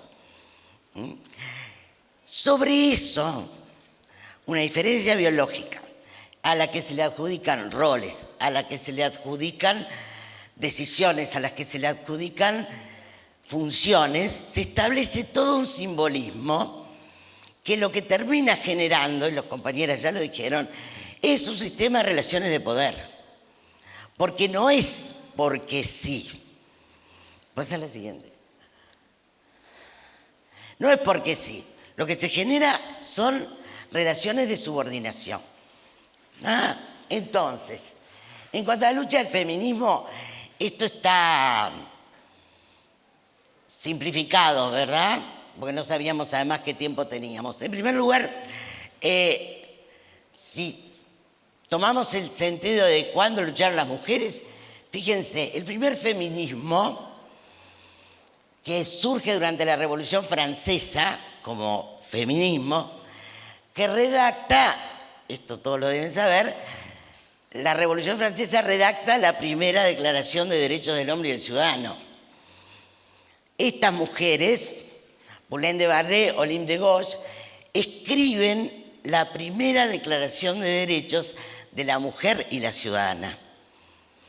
Le cortan la cabeza, Olympe de Gouges es guillotinada por la Revolución Francesa, no por otros, por los propios revolucionarios franceses. Ese es el primer movimiento. El segundo movimiento es lo que se llama el feminismo liberal sufragista, del cual las compañeras también ya hablaron, por eso no voy a hablar demasiado. Ya ahí había puesto, bueno, por supuesto que era el derecho al voto, el derecho a la educación, en el Uruguay, por ejemplo, el tema de amamantar durante el año de trabajo, algunos derechos. En el 27 fue que se votó en Cerro Chato, ¿no? O sea que también en Uruguay estas cosas sucedían. El primer voto femenino fue en un plebiscito en Cerro Chato. Y luego el feminismo contemporáneo, que es en el que en realidad me voy a quedar un poco más, porque lo otro, simplemente para decir, bueno, no empezamos ayer, son muchos años, siglos ya, de trabajo en estas batallas por los derechos de las mujeres y por el feminismo. Bueno, ya por suerte también Alicia habló bastante de esto, pero yo lo traje porque para mí esto de lo personal es político, que dice Simone de Beauvoir, que es como la apertura de la ola contemporánea del feminismo, nos da de alguna manera a las mujeres una posibilidad de lucha y de enfrentamiento que va más allá simplemente de la obtención de derechos. Porque a partir de esto, el feminismo empieza a abrir un abanico de problemas que tienen que ver con la sexualidad, con la batalla por los derechos sexuales, ¿verdad? Porque, ¿qué era la sexualidad? Era privada, era personal, por lo tanto no era política. La sexualidad pasa a formar parte. Los roles de género pasan a formar parte. Entonces, esto abre un espectro de problemas, la siguiente que vamos a ver, para mí, ¿qué implica?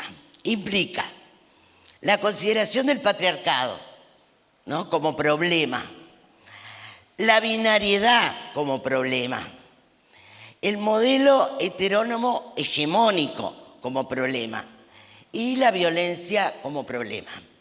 O sea que ya no es ser mujer, ¿qué quiere decir eso y qué derechos tengo? No, acá en esto de el feminismo con su función emancipadora, acá está todo involucrado, porque no se emancipa solo a la mujer.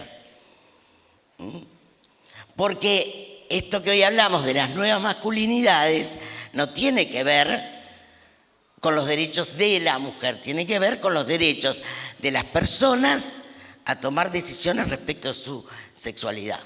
Entonces, el incorporar el concepto de patriarcado, el concepto de la binariedad, pasa al otro, importa en el sentido que amplía el espacio de batalla. Una de las cosas que a mí me parece interesante, cada vez que las mujeres ganan derechos, otros sectores de la sociedad también ganan derechos, sobre todo en el terreno de los derechos de infancia y adolescencia. Entonces, no solo emancipador porque dice que emancipa de verdad. Y lo mismo sucede a nivel de la lucha de clase, que yo lo había dejado colgado en el anterior. ¿Por qué? Había una tradición, que yo no sé hasta qué punto, digo, porque hoy hablaban de Rosa Luxemburgo. Está también Cruzcaya, vos me nombrabas hoy a Colotá y Marcelo. Las mujeres siempre estuvieron participando en los procesos revolucionarios. El problema era la función, eso es cierto, ¿no? O estaban invisibilizadas o no tenían demasiados espacios de poder. Yo siempre digo, yo soy docente, participé siempre en el sindicato docente. No sé, creo que el 80% de las integrantes de mi sindicato son mujeres. A lo sumo en la mesa representativa había una mujer y 4 varones. Si lo piensan en la institución, las que dan clases son las mujeres, los directores son varones. Lo mismo sucede con los consejos de educación. Están mayoritariamente integrados por varones. Entonces, cuando decimos que acá, además de una diferencia, hay una estructura jerarquizada de poder que ejerce opresión sobre las mujeres, es real, está. Si lo queremos ver, lo vemos. Alcanza con decir algunos números. Entonces, en la actualidad, alguna de las compañeras ya lo decía, evidentemente no podemos hablar de feminismo muchas veces, porque hay feminismos y no todas somos feministas de la misma manera. Por otro lado, también actualmente hay un conjunto de acuerdos y convenios internacionales que han sido parte de la agenda del movimiento feminista y que son los que vamos a tener que defender. Y una cosa que Abrancica decía al final, hay movimiento de mujeres y hay movimiento feminista, no son lo mismo. Y eso tenemos que tenerlo claro, porque el movimiento de mujeres puede pelear por cosas que no necesariamente son reivindicaciones del feminismo. El caso del patriarcado es clarísimo. Para formar parte del movimiento de mujeres no hay por qué ser antipatriarcal. Yo creo que para ser feminista sí, ¿no? Por lo menos actualmente. Siguiente. Bueno, yo había puesto acá lo de género, pero de hecho ya es la definición de Scott, ¿verdad? Que, bueno, ella ahí plantea que es un elemento constitutivo de las relaciones sociales en las diferencias que se perciben entre los sexos. Y es una manera primaria de significar las relaciones de poder. Entonces, más o menos ya lo planteé. Incluye los símbolos y representaciones simbólicas múltiples y contradictorias que se ofrecen desde la cultura. Normalidad que desde distintos discursos se estipula la interpretación adecuada de dichos símbolos. Oposiciones binarias del significado de lo masculino y lo femenino. Se constituyen las relaciones sociales y es una dimensión subjetiva, o sea, la apropiación social singular que hacen los sujetos respecto de los significados que la cultura ofrece, mediante su pasaje por las instituciones familiares y educativas.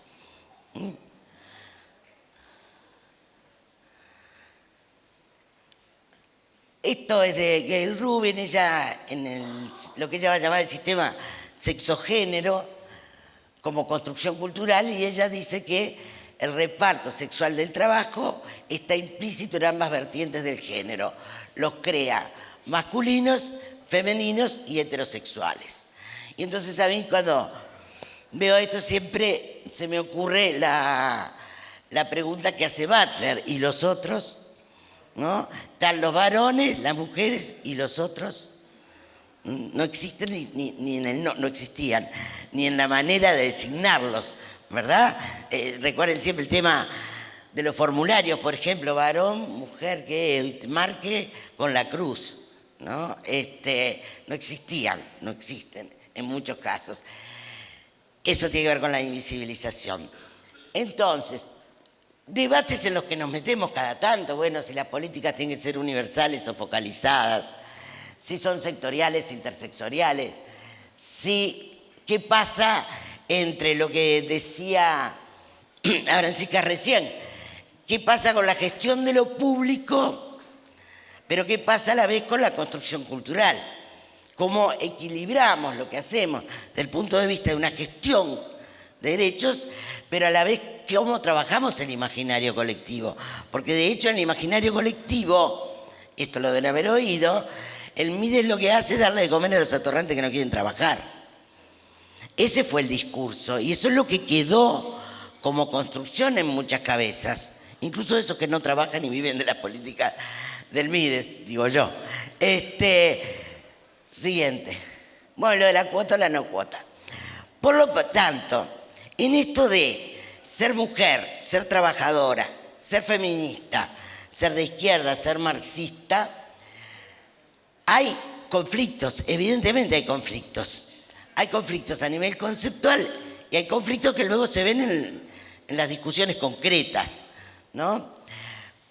Pero entonces digo que hay acuerdos y conflictos en la lucha y en lo conceptual.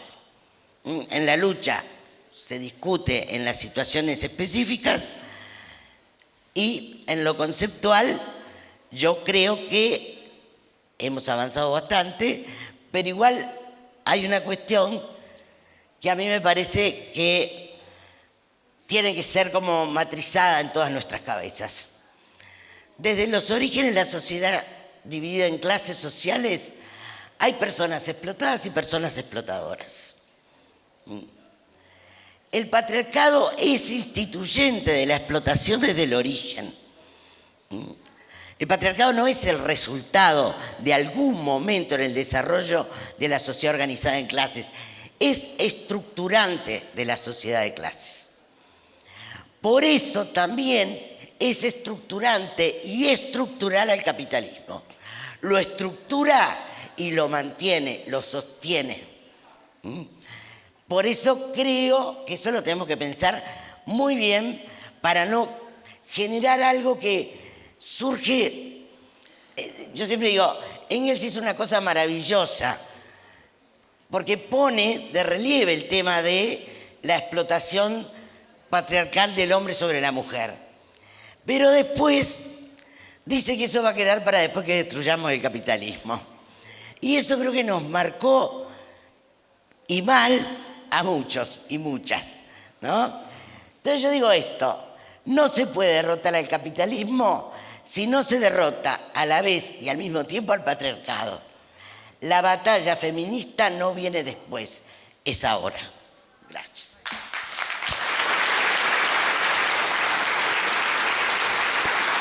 Gracias, Beatriz.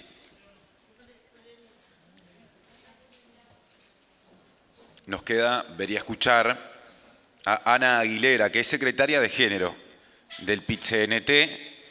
La camiseta dice bastante y el resto lo dirá el discurso que viene. Hay que subir la llavecita.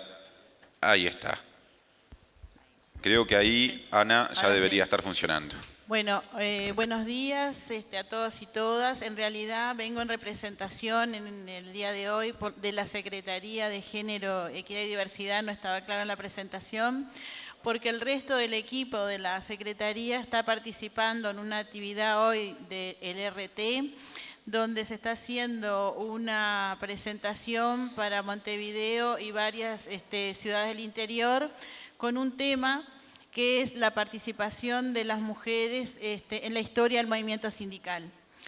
Bueno, en cuanto a mi responsabilidad, tengo la tarea desde hace muchos años, si bien participé en un gremio de la industria, integré la mesa representativa, mi tarea en los últimos años es la colaboración en la formación de la Secretaría de Género, Equidad y Diversidad. Aclarado esto, acá se reiteró en varias oportunidades, bueno, primero los conceptos que compartimos y que subyacen probablemente en todo nuestro trabajo, aunque probablemente, mientras escucho, lo voy relacionando, probablemente no está explicitado en forma teórica en ninguno de nuestros trabajos, nuestras resoluciones. Porque en la medida que el movimiento sindical lo prioriza la acción, la propuesta, la elaboración y el salir a hacer, como que todo el contexto y la referencia está por lo menos implícita. De todas maneras, lo adelanto, o que lo pensaba decir al final, pero que en la última reunión de la Secretaría una compañera planteó que tal vez sea el momento de que el movimiento sindical se declare antipatriarcal y feminista. Es un debate que, bueno, se lanzó la idea y echará a andar. Quería hacer referencia a la reiteración de la palabra invisibilidad.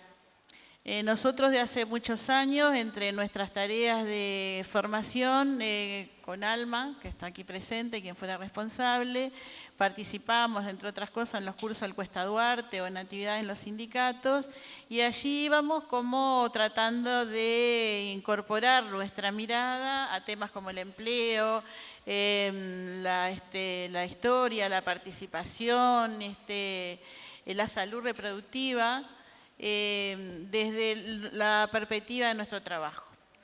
Y allí encontramos que había un desconocimiento muy grande o una muy poca presencia de mujeres reconocidas desde los sindicatos, y nuestra tarea inicial fue eso. Quería hacer referencia a, muy rápidamente, que tiene que ver con la presentación que está haciendo hoy en el RT, de algunos gremios que muy a principios del siglo pasado se formaron y que mayoritariamente era de mujeres, porque de mujeres era la tarea. Eran aquellas mujeres que salían desde sus casas a hacer más o menos lo que hacían en su casa, es decir, lavar, planchar, coser, cuidar, es decir, eran las cocineras, las niñeras, pero que en la fábrica hacían ropa, hacían sombreros, hacían corset, hacían calzado, y que cuando surgen las primeras huelgas, ya mucho antes del siglo pasado, eran las huelgas de las lavanderas, de las costureras, de las sombrereras. Uno de los gremios, además gremios que a veces estaban vinculados a una fábrica, a un taller, a núcleos bastante reducidos de mujeres, en un movimiento sindical muy fermental, muy germinal también y muy en formación. Recordemos que si nos remontamos un poco a esos momentos van surgiendo centrales hasta llegar a la formación en la década de 60 de la CNT. Entonces, bueno, pasamos por la formación de esos gremios y donde van apareciendo algunos de los nombres de las pioneras, ¿no? como Juana Abuela, y donde también aparecen, ¿no?, ya participando en los 1 de mayo como Virginia Volpe, y donde esas organizaciones no estaban solamente vinculadas a la lucha, sobre todo por salario, por mejores condiciones de vida y por reducción de horarios, ¿no? Recordemos que el gremio del comercio, que ocupaba mujeres, tal vez hoy ocupa mucho más, una de sus primeras reivindicaciones fue la de tener los domingos de tarde como descanso. Las mujeres también participaban en las otras luchas, en las luchas sociales. No todas, sindicalistas identificadas por la lucha por el voto, no es muy visible, no encontramos, pero sí sobre todo por la lucha por la paz. Y muy vinculadas a las luchas, al internacionalismo, ¿no? La solidaridad con la guerra española, la lucha por la paz durante las guerras, e incluso algunas de ellas muy tempranamente que trabajaban y que se movían en distintos países. Entonces, bueno, estamos en la casa de un movimiento sindical donde se es profundamente internacionalista. Los problemas son los que tenemos en el día a día, en el momento a momento, pero los problemas son del conjunto de la clase. Y desde ese lugar es que las trabajadoras participaron muy tempranamente en las organizaciones, más allá de, por ahí, hasta hace no tanto tiempo, plantear las reivindicaciones propias. No voy a hacer la historia de todas, pero no quería dejar pasar algunos nombres vinculados a momentos históricos, como fue el de Julia Arévalo, una mujer como tantas otras que se incorporaba niñas a una fábrica y que es la que plantea, tal vez por primera vez, que la lucha de la mujer debe ir más allá de la lucha económica. Cuando hablaba de los horarios, de las condiciones de trabajo, el de las mujeres que abortaban en la fábrica, como tenemos historia de las mujeres textiles, sino que también debe ser una lucha política y anticapitalista. Julia Arévalo también, bueno, continuó su tarea, su militancia política, fue la primera senadora y también quería vincular a momentos históricos mucho más recientes, como lo fue la dictadura, que nos costó mujeres muertas, desaparecidas, mujeres y varones, pero hablando hoy de las mujeres sindicalistas, la maestra Elena Quintero, y una mujer de la industria que fue también muerta en la tortura, como fue Tita Cobo, del sindicato de la vestimenta.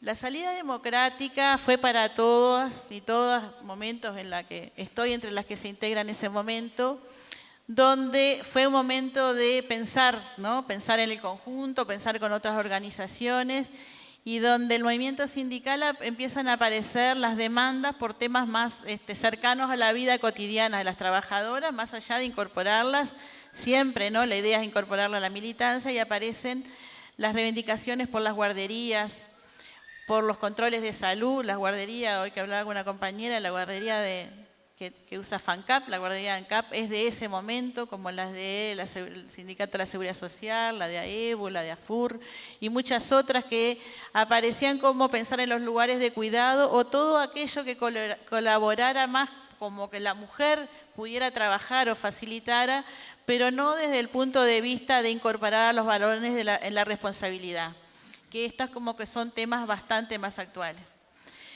En esta última etapa, los temas han sido absolutamente variados. En la medida en que se suman más mujeres al trabajo, pero también más mujeres a la militancia y más mujeres en ese hacer conciencia de que soy una trabajadora, pero me pasan cosas y también hay otras mujeres que le pasan cosas, como la violencia. O como que las mujeres abortan y también morían en aborto las trabajadoras, y donde el acoso sexual se vive de forma distinta y mucho más acentuada en las mujeres, o donde tener otras opciones sexuales limitan las condiciones, las posibilidades de trabajo o aumenta la violencia. Entonces, estos han sido los temas de los últimos años, que lo hemos tomado de diversas maneras. Hay una palabra que utilizo bastante, que son las estrategias. Creo que las estrategias de las mujeres en el movimiento sindical han sido múltiples. Han sido un trabajo hacia la central, ha sido un trabajo hacia los sindicatos y a las federaciones, y ha sido un trabajo también hacia afuera. En forma hermanada con muchas organizaciones, como ha sido MISU, lo ha sido CNS, lo ha sido la Red de Violencia, las comunas y muchas otras, donde se pueden tener coincidencias que pueden ser puntuales o de largo tiempo. Eso también lo marcan los temas y bueno, y cuántos acuerdos hay, ¿no? Como lo decía Lilian. Hacia aquí ha sido complejo. Realmente el poder trabajar, primero, alguna vez alguna conocida la decía, bueno, es muy difícil para una dirigente ponerse en el lugar de la más jodida. Bueno, yo soy dirigente, lo llegué por mis condiciones, como el discurso más arraigado, ¿no? Llegué por mis condiciones, ni hablar para apoyar a mis compañeros y mis compañeras, porque mi sector me acompaña, pero esas cosas a mí no me pasaron y me es muy difícil entenderlo. Cuando realmente, cuando llega una, son muchas las que quedaron por el camino. Todas conocemos a alguna que un día dijo, bueno, tengo que elegir entre mi casa, mis hijos, mi compañero, no puedo ir, y de repente alguien que por ahí tuvo una participación impresionante, un día desapareció del sindicato e incluso hasta del trabajo.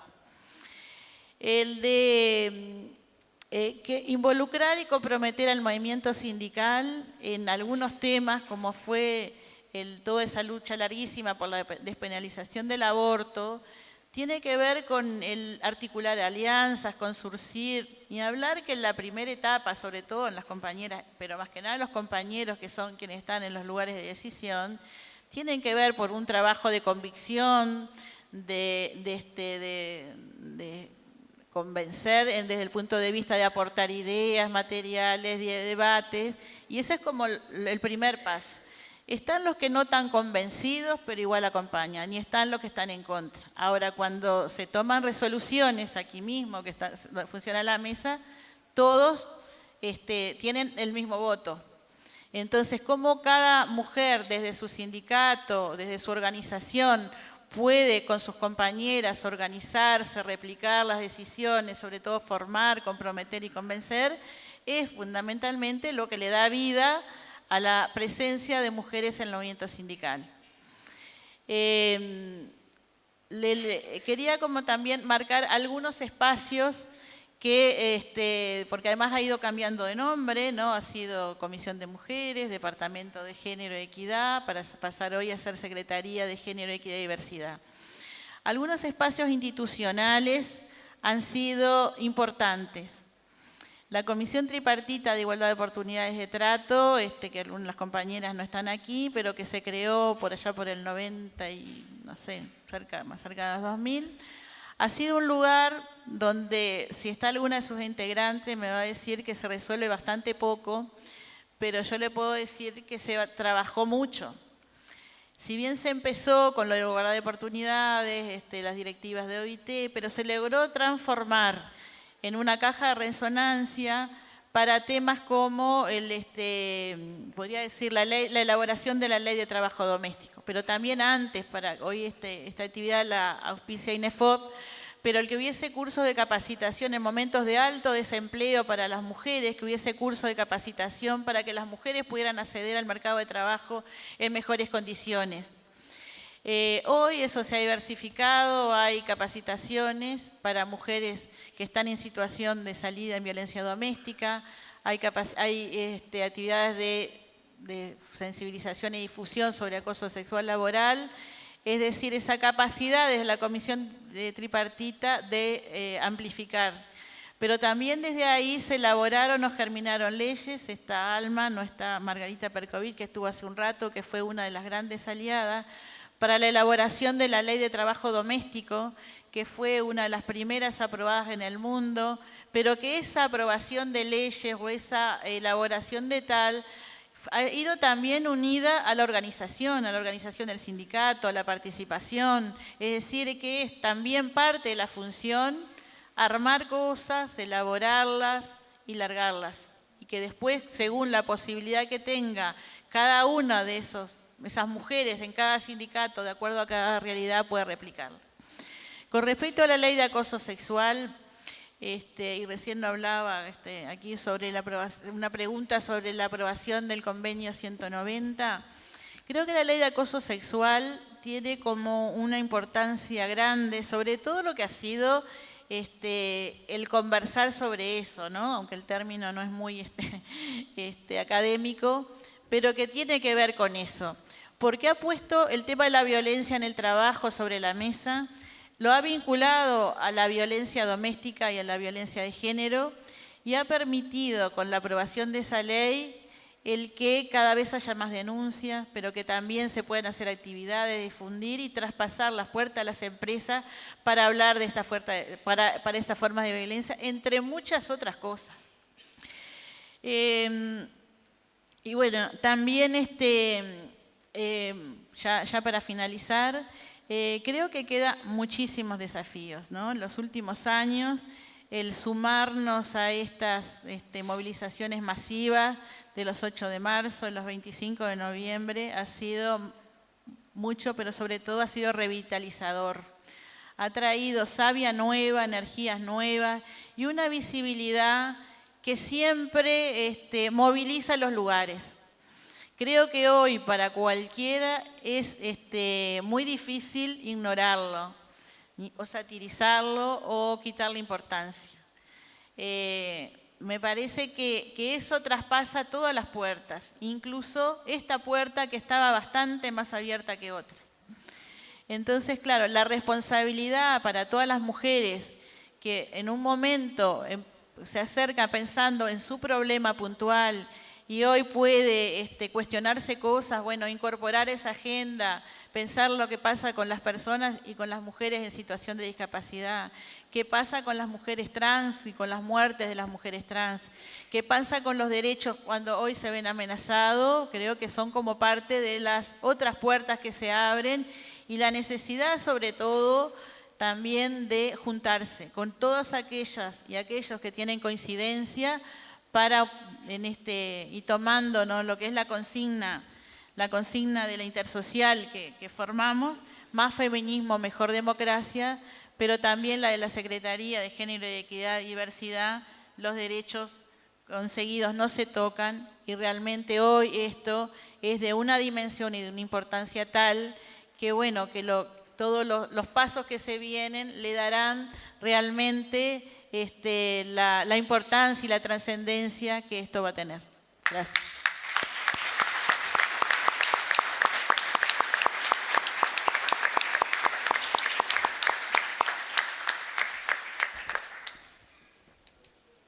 Bueno, muchas gracias, Ana, por el aporte. Me parece que es un momento en el que, antes de proceder a reconocer a quienes han hablado en última instancia, es importante y justo nombrar a todas las mujeres que han estado acá arriba, empezando por lo que pasó más temprano. Ligia González, Carolina Reyes, ambas de proyectos vinculados a sindicatos, a la reconversión laboral, a la adaptación a través del conocimiento. Después, en el capítulo Mujeres y Sociedad, Mireia Villar, Cris Namus, Iliana da Silva, Julieta Ábalos, Paola Beller, presencias internacionales y uruguayas. Y en este último tramo, que abordó mujeres, feminismo, contexto histórico y activismo, Beatriz Avero, Alicia Esquivel, Liliana Brasincas y Ana Aguilera. El aplauso de nuevo.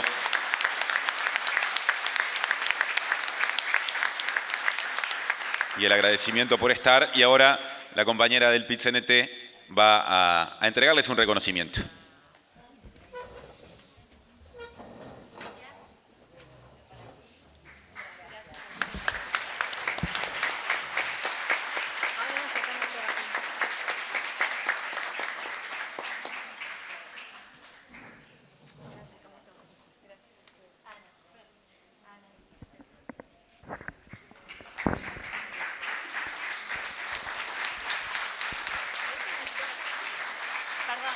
Hola, me voy a echar un poquito. También en nombre de toda la comisión de Mujeres Integradas, agradecerle a Martín también, que fue muy importante. Y acá está también el reconocimiento. Muchas gracias.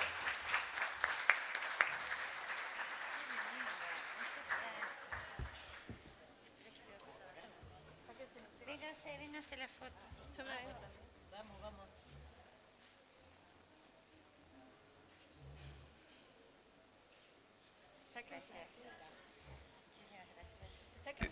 Para cerrar, y antes de la despedida formal, a todas y a todos les cuento que están invitados e invitadas a un almuerzo que va a ponerle cierre a, digamos, a la actividad de la mañana. Gracias por la atención, gracias por el compromiso y a las órdenes siempre.